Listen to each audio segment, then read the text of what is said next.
আমার ডাকে সাড়া দেবেন। আমি জানি না কিভাবে চাইলে আমার চাওয়া পূরণ করবেন। আমি জানি না আল্লাহ কিভাবে হাত উঠালে আমার হাত ভরে দেবেন। আমি জানি না আল্লাহ কিভাবে দোয়া করলে আমার দোয়া কবুল করবেন। কিন্তু আপনি তো আপনার গুনাহগার বান্দার অন্তরের খবর জানেন। ইয়া রব, আপনি তো অন্তরটাই দেখেন এবং আপনিই তো বলেছেন, তোমরা আমাকে ডাকো, আমি তোমাদের ডাকে সাড়া দেব। তোমরা আমার কাছে চাও, আমি তোমাদের চাওয়া পূরণ করব। আপনিই তো বলেছেন, খালি হাতে ফিরিয়ে দিতে আপনি লজ্জাবোধ করেন। আমি অযোগ্য, আমার যোগ্যতার বাইরে আপনি অনেক কিছুই দান করেছেন। আমি এবারও বিশ্বাস করি আপনি আমাকে নিরাশ করবেন না। আমি জানি আমি ছাড়া আপনার অনেক উত্তম বান্দা আছে, কিন্তু আমার আপনি ছাড়া কেউ নেই আল্লাহ। আমার আবদার করার মতো, ডাকার মতো, চাওয়ার মতো আপনি ছাড়া আর কেউ নেই। ইয়া রব, আমি দুর্বল, আমার ধৈর্যের পরীক্ষা নেবেন না। আমি তার উপযুক্ত নয়, আমার জন্য পরীক্ষা সহজ করে দিন। আপনি আমার ডাকে সাড়া দিন, আমার চাওয়া পূরণ করুন আল্লাহ। আমার খালি হাত আপনার রহমত দিয়ে পরিপূর্ণ করে দিন। ইয়া রব, আপনাকে অনেক কিছু বলার আছে, কিন্তু গুছিয়ে কিছুই বলতে পারছি না। আমার কি প্রয়োজন সেটা তো আপনিই ভালো জানেন। ইয়া রব, কেউ না জানুক, আপনি তো অবশ্যই জানেন আমি ভেতর থেকে কতটা ভেঙে পড়েছি। যে অস্থিরতা, প্রিয় জিনিস না পাওয়ার যে বেদনা আমায় কুরে কুরে খাচ্ছে, যে খবর আপনার অজানা নয়। আপনি তো জানেন, নির্ঘুম রাতে নিঃশব্দ না পাওয়া আর্তনাদ, মন খারাপের কারণগুলোও তো আপনার অজানা নয়। যে কষ্টের ভাষাগুলো কারো কাছে প্রকাশ করা যায় না, আপনিই তো একমাত্র জানেন মনে লুকানো কথাগুলো। ফিতনার এই দুনিয়ায় যেদিকে তাকায় আপনাকে হারিয়ে ফেলার ভয় হয়। আপনি তো কখনোই আপনাকে হারাতে, আমি বিশেষ করে আপনাকে হারাতে চাই না। ইয়া রব, আপনি তো অন্তরে খবর জানেন। এই দুর্বিষহ জীবনে এক পশলা বৃষ্টি পাঠিয়ে আমার অন্তর শীতল করে দিন আল্লাহ। আমার অগোছালো জীবনের সবকিছু সহজ করে দিন। আপনার এই অসহায় বান্দা, হে আল্লাহ, আপনার এই অসহায় বান্দা উত্তম প্রতিদানের আশায় ব্যাকুল হয়ে আছে। ছলো ছলো করা চোখ দুটো দিয়ে আকাশের দিকে তাকিয়ে আছি। ইয়া রব, আপনি সেটা অবশ্যই লক্ষ্য করছেন। হয়তো আমার বাক্যগুলো এলোমেলো, নিজের চাওয়াই যথার্থ শব্দ খুঁজে পেতে ব্যর্থ। শব্দের অভাবে আমি আপনাকে সেভাবে বলতে পারিনি, তা আপনি ইতিমধ্যেই জানেন। হয়তো আমার বাক্যগুলো এলোমেলো, নিজের চাওয়াই যথার্থ শব্দ খুঁজে পেতে এখনই ব্যর্থ। অদৃশ্য খামে ভরে আমার না বলা বলা কথাগুলো পাঠিয়ে দিলাম আসমানের পানে। এখন শুধু উত্তম প্রতিদানের অপেক্ষায়।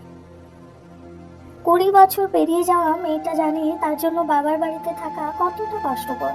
20 বছর পেরিয়ে যাওয়া মেয়েটা জানে প্রতিনিয়ত কতটুকু কথা শুনতে হয় আপন মানুষদের থেকে মজার ছলে।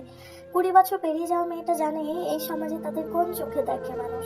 অথচ মেয়েটা চাই একজন দিনদার আল্লাহ ভীরু জীবন সঙ্গী, একটি বিশ্বস্ত হাত যা তাকে সারা জীবন আগলে রাখবে। এই চাওয়া বোঝে না কোনো পরিবার। 20 বছর পেরিয়ে যাওয়া মেয়েটা জানে বেদের পরিবেশে একা দিন পালন করা কতটা কষ্টকর।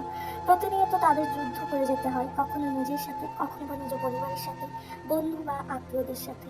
তারা চাই একটা ফিতনাহীন পরিবেশে যেখানে খুব সহজে দিন পালন করতে পারবে।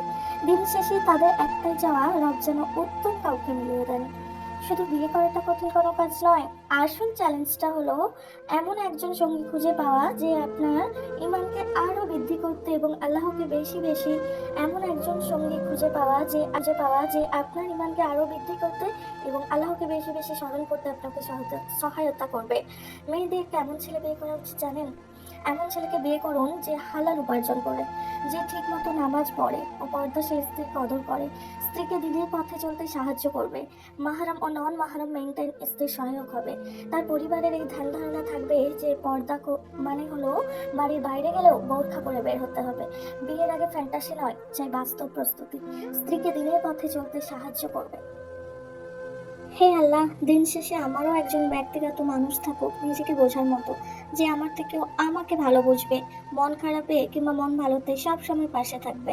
দিন শেষে আমারও একজন মানুষ থাকুক যার কাছে আমার প্রশান্তি মিলবে, যার কাছে নির্দ্বিধায় সবকিছু বলা যাবে, যে শুধু সুসময় নয় দুঃসময়েও সঙ্গী হবে, যার সাথে কারণে অকারণে অভিমান করা যাবে। এমন একজন মানুষ থাকুক যে ভুল করলে ছেড়ে যাবে না, বরং পাশে থেকে ভুল শুধরে দেবে।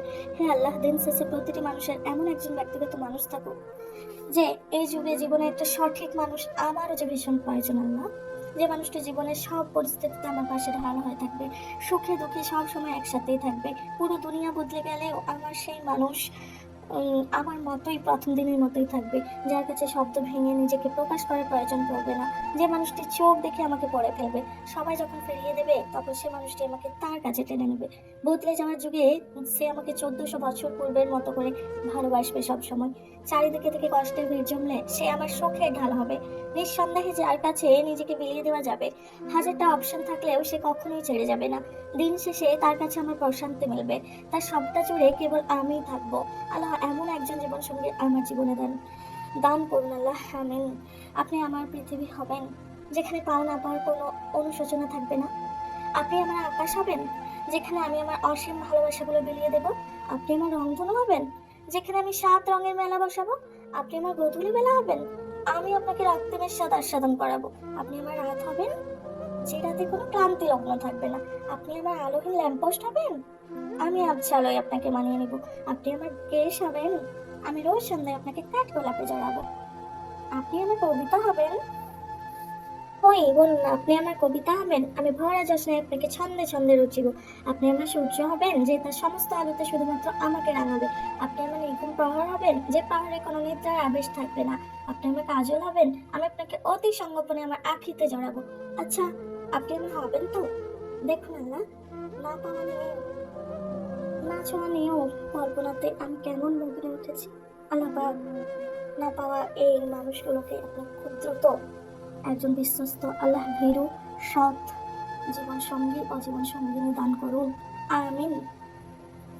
হে আল্লাহ, আমার জীবনে এমন একজন মানুষ চাই যে বলবে, নামাজ না পড়লে তোমার সাথে কোনো কথা নেই, পর্দা ছাড়া চলাফেরা করা যাবে না, পা থেকে মাথা পর্যন্ত ঢেকে রাখতে হবে, বাড়ি থেকে বের হবার দরকার নেই, যা লাগবে আমাকে বলবে, আমি এনে দেবো।